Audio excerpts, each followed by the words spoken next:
Let's talk a little bit about tape libraries, because this makes the observer. The WWE is getting very aggressive in trying to purchase pretty much all the available semi-major league pro wrestling video footage on the market. The idea is that Vince wants everything that is there. The company at this point already owns the AWA library, the WCW library, theoretically owns the Crockett and Old Georgia libraries through the WCW purchase, as well as the ECW library and the Smoky Mountain library. I believe they have purchased the Stampede library or are on the verge of doing so. And a lot of work is being done currently on this project. And the company this past week hired Peter Clifford as the new vice president of affiliate sales.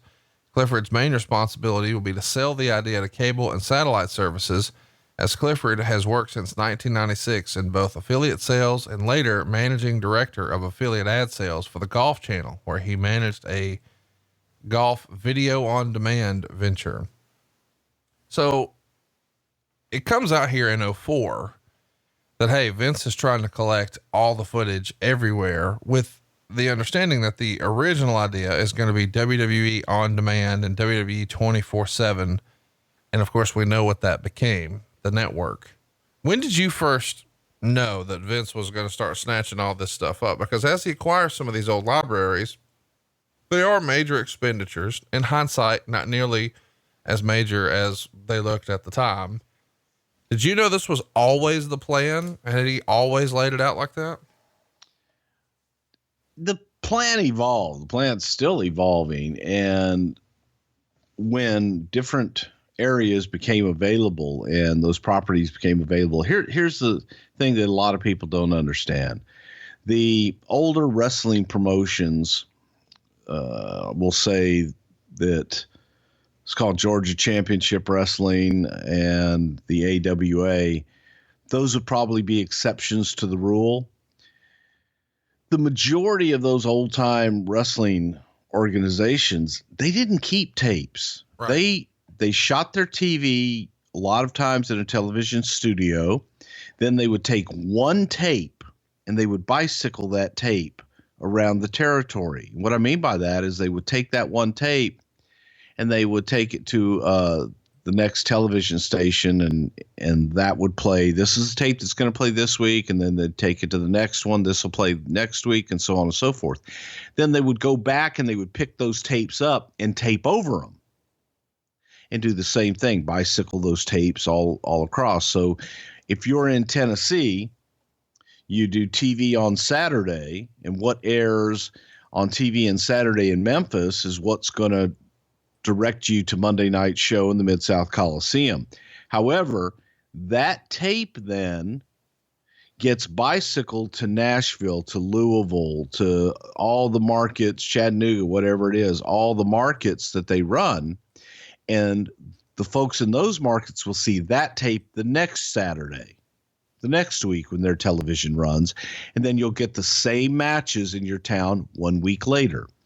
And that was cycling and bicycling the tapes, but all those tapes would be picked up and recorded over. So when someone has rare footage or a rare master, there were so few back in the day.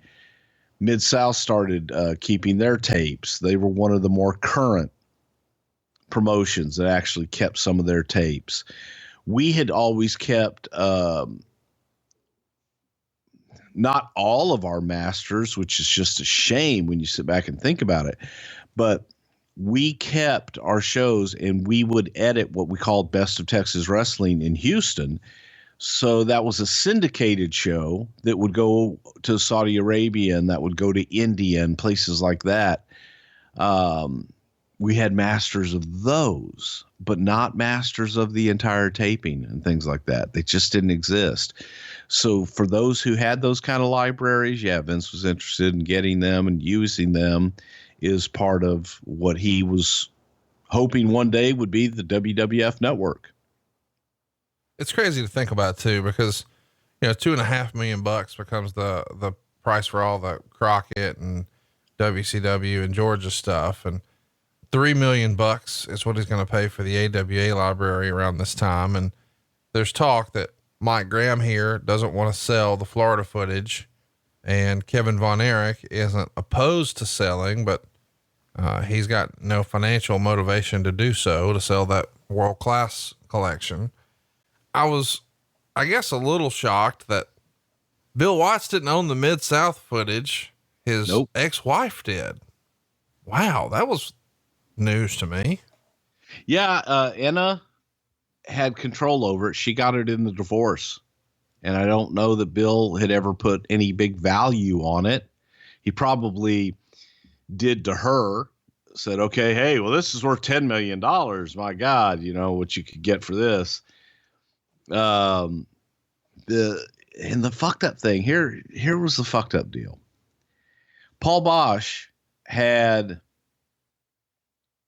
original Mid-South programming on the Houston wrestling television shows. So when we started with Mid-South in 1983, that was about the time that we started to keep copies of the shows, of the masters that we would do that would air locally in Houston. And what that consisted of was an hour of the Mid-South show. That would be the middle, wrapped around by matches that were taped in the Coliseum, because that was our deal.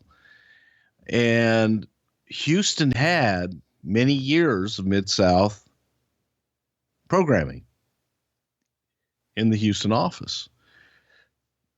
When Vince is looking for all this stuff and Mid-South was giving him a hard time, so just go buy Houston, because Houston has it for these years. It has it for the meaty years that you want, and it will decrease the price for whatever Mid-South is looking for Anna, because she had ridiculously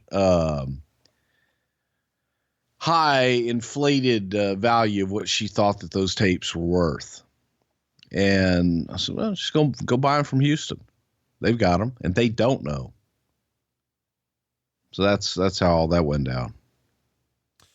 It's pretty amazing that, you know, Vince had the vision to go invest millions of dollars. Now, you know, the company's worth billions. So it worked out.